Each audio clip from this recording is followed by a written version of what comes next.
Hoxe por hoxe Vilalba. Javier Ramayal. Seguimos en Hoxe por Hoxe en Radio Principal Vilalba, Cadena SER. Seguimos a falar deses cambios no regulamento de ternera gallega suprema aprobados o 9 de novembro e que continúan a xerar importante debate no sector entre as gandeirías que ceban os xatos na corte e aquelas que os crían ao aire libre.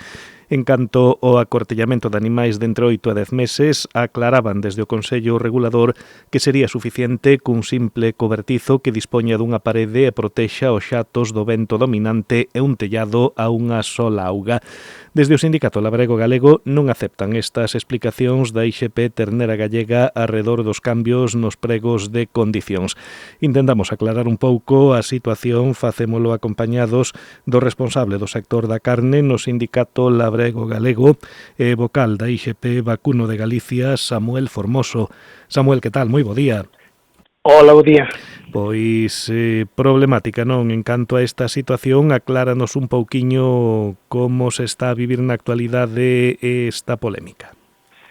Bueno, esta polémica desde o Consello quitan unha nota dicindo que vale un alpendre feito no monte, que vale unha palleira vella, que vale acondicionar unha cuadra vella, calquer cousa, pero bueno, eso para nós choca co mesmo protocolo de benestar animal que ten Ternera Galega.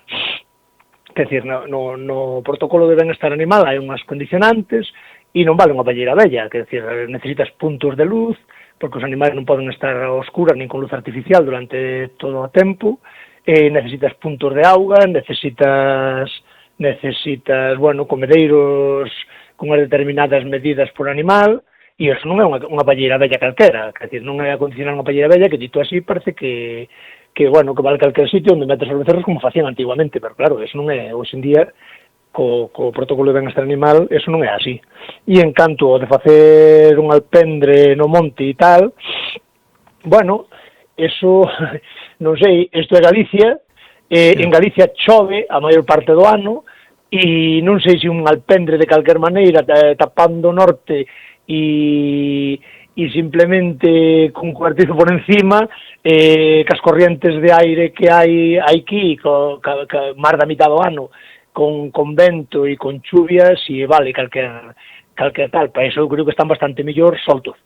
Do que les buscan os seus propios refugios, está ben que teñan que ter unha escarballeira, que teñan que ter un sitio onde poderse refugiar do sol, ou, bueno, das inclemencias do tempo, de calquer tipo de inclemencias do tempo, pero, bueno, nunha finca, non acortellados en 10x10, quer decir, o que non podes facer cortellos de 10x10, que ao final, ca humedade que hai aquí, non hai maneira de conseguir facer cama, a ver, eso para min, non ten pés nin cabeza. Non sei, porque para iso están bastante mellor soltos e que eles... Porque, bueno, unha das cousas que dicen é que os animais se moven moito e entón hai que impedir que se movan. Bueno, os becerros que están medio cebaos, si ten realmente bo pasto e ten comida, están super tranquilos. Eu teño estado en explotacións que incluso ceban outro tipo de animais, como son os angus, e fan cebo hasta os 15, 16 meses que fan, e os animais están super tranquilos, non se ven correndo por as parcelas, vense bastante tranquilo. No momento que collen peso, son animais que comen e se nai os molesta, comen e deitanse, non fan outro tipo de tal. Entón, eu vexo unha paradoxa que se tú consigues boas canais con pasto, porque cada vez, a máis a sociedade, eu creo que é o que demanda, non a industria, sino a sociedade cada vez demanda alimentos máis sanos, demanda, bueno, pues animais que carnes, sobre todo, se queremos acercarnos ás novas xeracións, que son as que van a consumir esa carne, se decimos que os becerros van a estar metidos en cebadoiros e que van a estar encerrados durante 2 meses ao ano, pues, bueno, non sei hasta que punto iso será unha publicidade po tipo de carne que intentamos vender, con unha calidad e un tal, que ao final os becerros que están dentro comen pienso. E eu creo que os dous modelos poden convivir tranquilamente, e a IXP ten ferramentas para poderlo controlar, e é o engrasamento e a conformación das canais. Se ti con pasto consigues boas canais e consigues que o nivel de engrasamento sea 2 ou máis de 2, que problema tes? Que a carne sale un pouco máis negra? Pois, bueno, pode ser, pero iso mellor é cuestión de educar ao consumidor dicindo que precisamente esa carne boa é un debate que se deu moitos anos no mel, que decían que o mel que cristalizaba era o malo, non? Bueno, pois a mellor, e agora xa a maioría da xente xa entende que o mel que cristaliza é o bo, non é o malo. Bueno, pois a mellor o que hai que pois eso, ir darlle á xente pois a ferramenta para que sepa elixir a carne precisamente que ten calidade. Que se pode cebar dentro? Pois claro que sí, non nos opomos a que a xente cebe dentro. Eu mismo cebo dentro, eu teño instalacións, non cebo fora. Xa. Porque, bueno, Ourense, por exemplo, na zona que estou, na zona da Limia, pois hai épocas do ano onde non hai pasto para manteñer os becerros, bastante para vacas que temos que meter comida. E entonces, bueno, a mellor aquí non sería moi viable, pero hai zonas da Mariña, de toda a costa de Pontevedra, da costa de Lugo e a costa de Coruña, que o clima é moito máis benigno, e hai xente que está quitando os canais con bo engrasamento sin ter instalacións, Pois unha situación complicada, creo de todos os xeitos, Samuel, que hai pleno do Consello Regulador de cara a vindeira semana, non? Sí, temos convocado un pleno po xoves que ven. Esperemos que aí se aclare xa esa situación e por fin os gandeiros e produtores saiban exactamente a que teñen que aterse, non?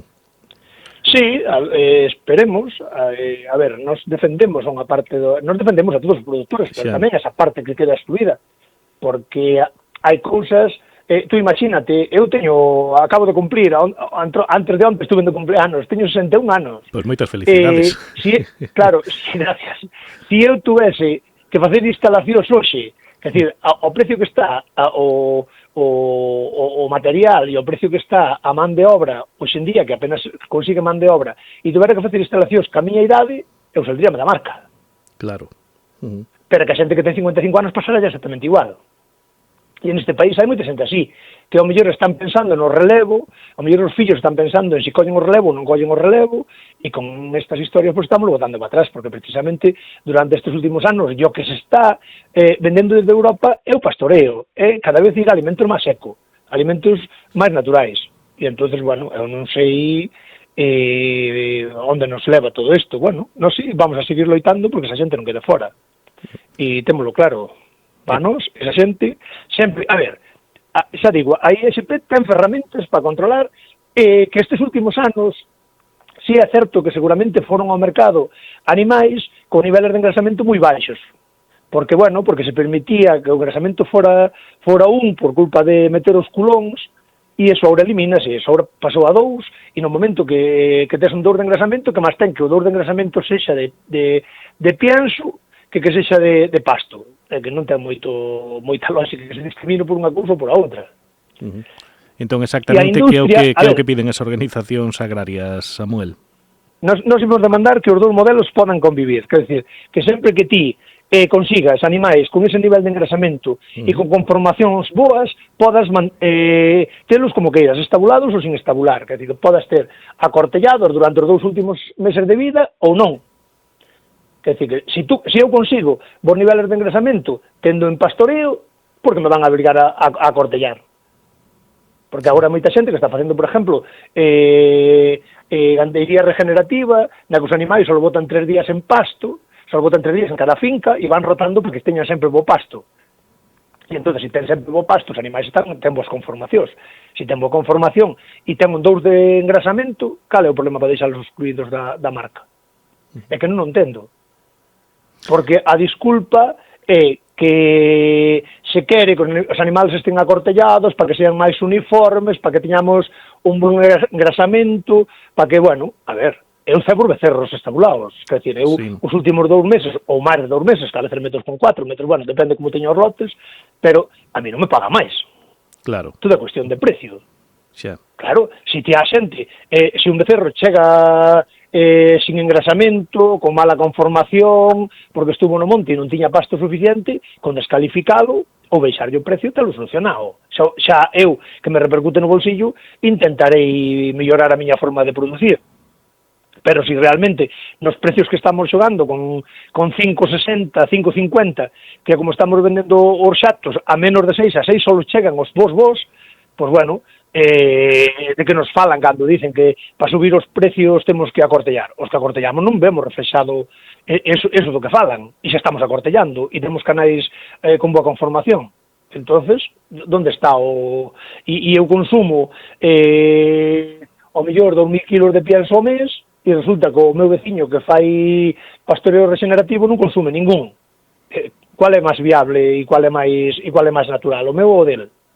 A ver, é que un pouco é... Entonces, nós defendemos os dous sistemas. A xente que acortella, eu acortello, pois que siga acortellando, se quere seguir acortellando.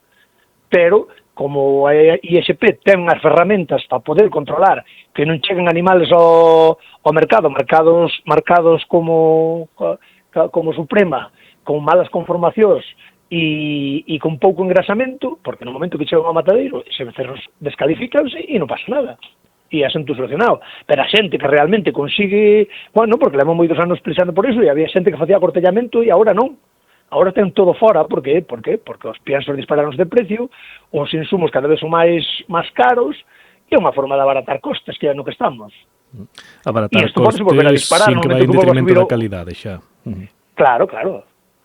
E a ver, e a calidade é iso que che digo, a ver, está ben que se un becerro porque está en zona que non ten moito pasto, porque o clima ao mellor é unha zona de alta montaña onde o clima non é benigno e entón, pois a mellor sí que de telo encerrado e telo tal, pero hai zonas neste país que ten pasto todo o ano, case todo o ano, e que non ten moito problema.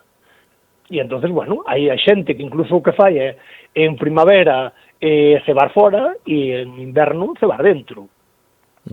Compaxinando os dos modelos. Sí. Eu outro día estuve en algunha reunión que a xente me dice eso, que en primavera tiñan os becerros fora o máis tempo posible, porque tiñan bons pastos, e, sin embargo, en inverno e no brao, que cando lle escasea a comida, que os metían para dentro para cebalos. Non sei a cantos produtores poderá afectar no conxunto da comunidade esta normativa, Samuel? Non o sabemos, porque esa é outra das cousas que demandamos, e é que desde a ISP queren cambiar os pliegos e queren cambiar precisamente esta condición, pero non hai un estudio de canta xente pode quedar fora e de cantos canales poden quedar fora da ISP e de canta xente, cantas explotacións poden quedar fora. Claro, é que primeiro hai que empezar a casa por os cementos, non por o tellado.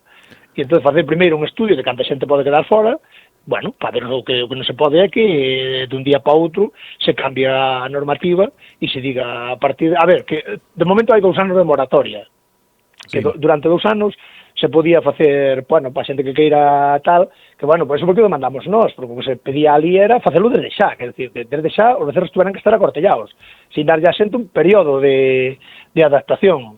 Nos opuxémonos e ao final aceptárono, e, hai un período de 2 anos, ou 2 anos e algo, porque, é a partir de que estea aprobado, 2 anos a partir de que estea aprobado, e, entón, para que a xente teña esa... pero nestes 2 anos tamén se pode facer un estudio de ver se os becerros que quedan fora e os becerros que non quedan fora. Joder, sin aplicar a normativa xa. Xa. Pois pendentes estaremos a esta problemática, mirando tamén a ese pleno da vindeira semana a ver se aclaramos esta situación e que sexa en beneficio dos produtores. E agradecemos ao gandeiro responsable do sector da carne no propio Sindicato Labrego Galego e vocal da IXP Vacún de Galicia, Samuel Formoso, que nos acompañara esta xornada. Samuel, moitísimas gracias, esperemos boas novas, moi bo día. Gracias a vos por chamar.